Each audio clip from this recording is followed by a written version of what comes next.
Good day to you.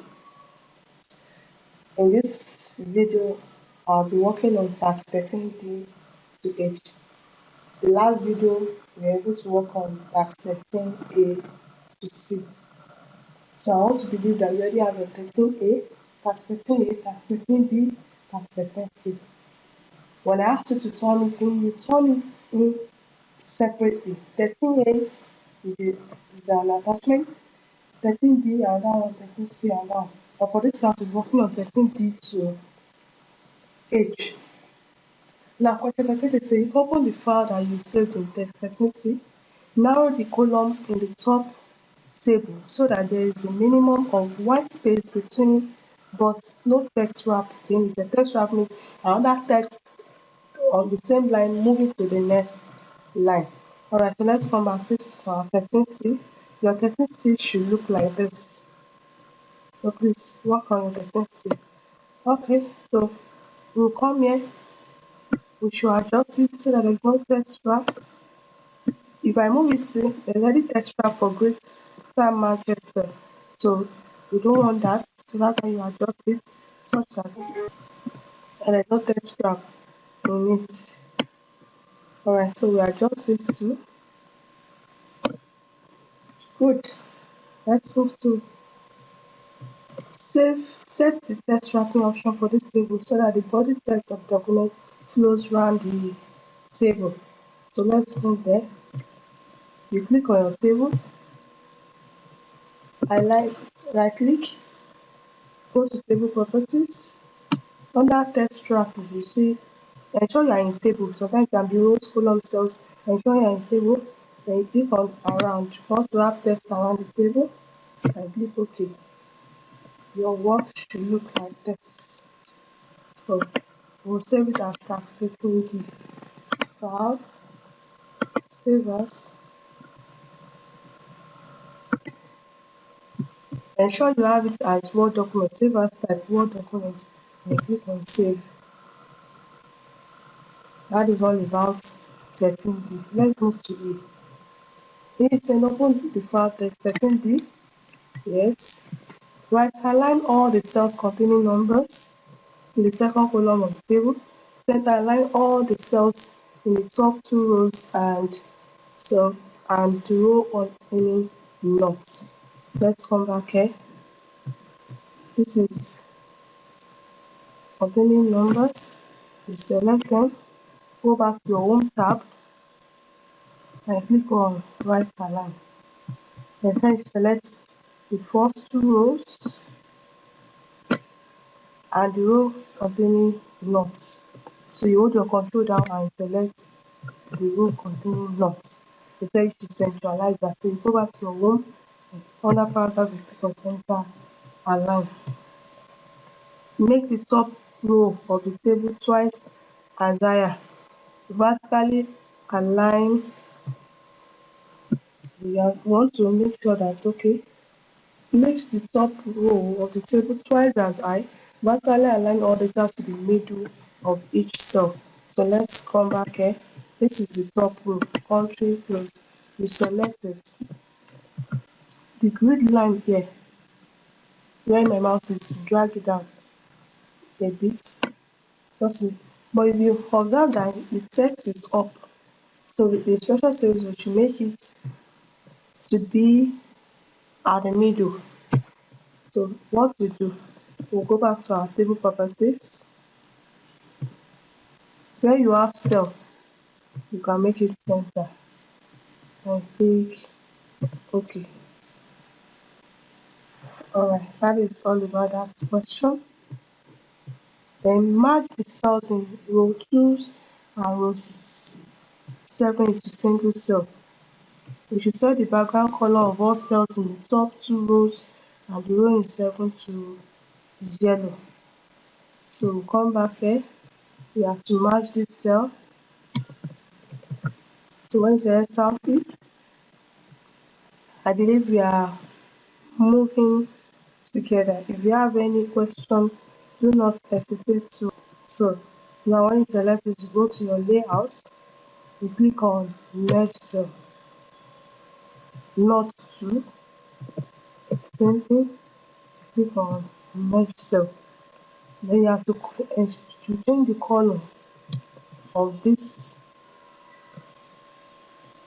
first two rows and row 7 to yellow. You select them and change it to alright.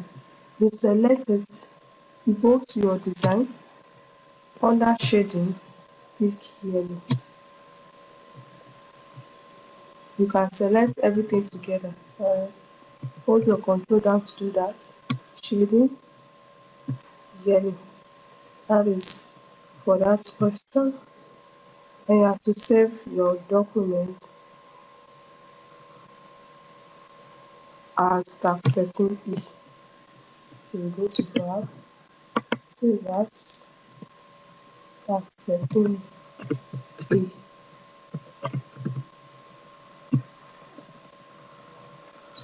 Alright,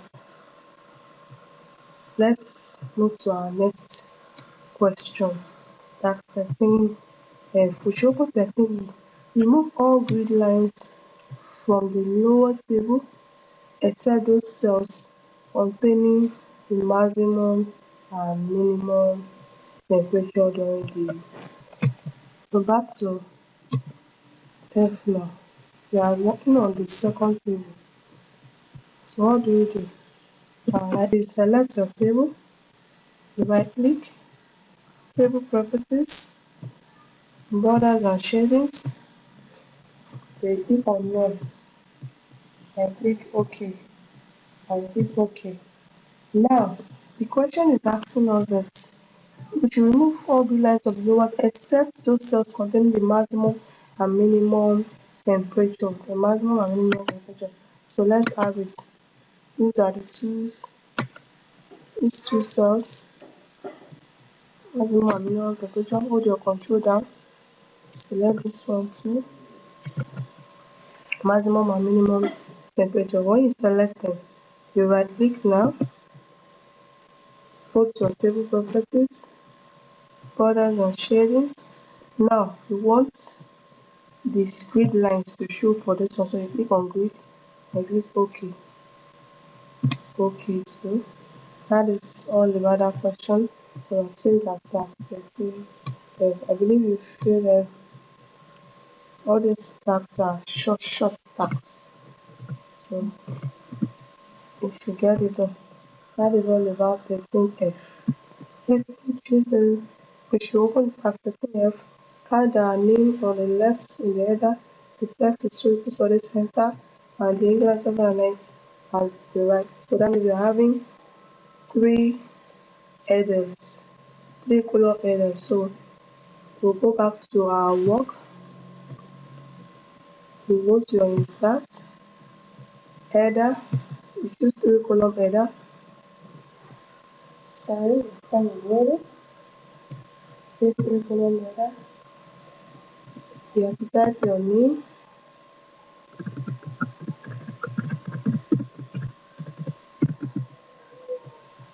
At the center, I type historical study. At the right, you are supposed to type England 2009.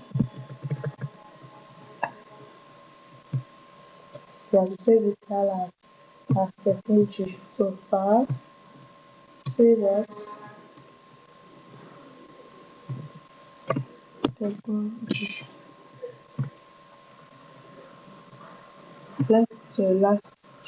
Open the file that is saved in task 13G. Place in the footer the text saved on, followed by the date. So let's do it one after the other. So let's read it before then. Text at the time on the left, with the page number in the center, and automated file name and file path by the right. Alright, so let's start that. Now you click on close the header. For your footer, you go to your insert footer. As me, I'm the one working, I will have continued from that place, but for you to get it clearly, let's do it this way. For your footer, you have to work with three columns. One you have your date and time, second one page number, and the third one you have your file path. So you click on this third one. So here we have to include our date and time. So you go to your insert,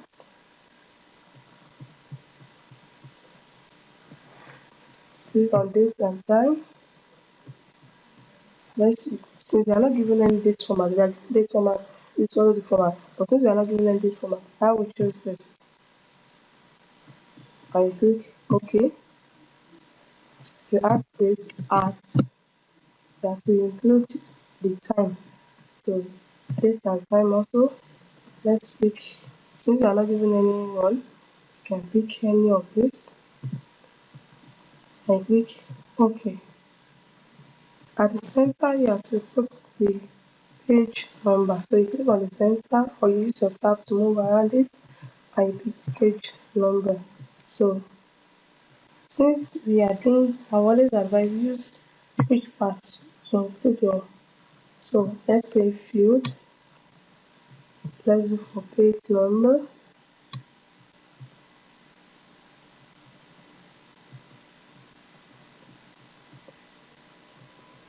So I use any of this page format.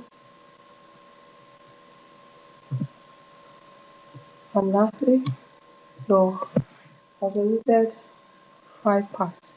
This is where the question is. So I'm not reading it because I already memorized it. So you should the page number at the center and automated file name and file path on the right.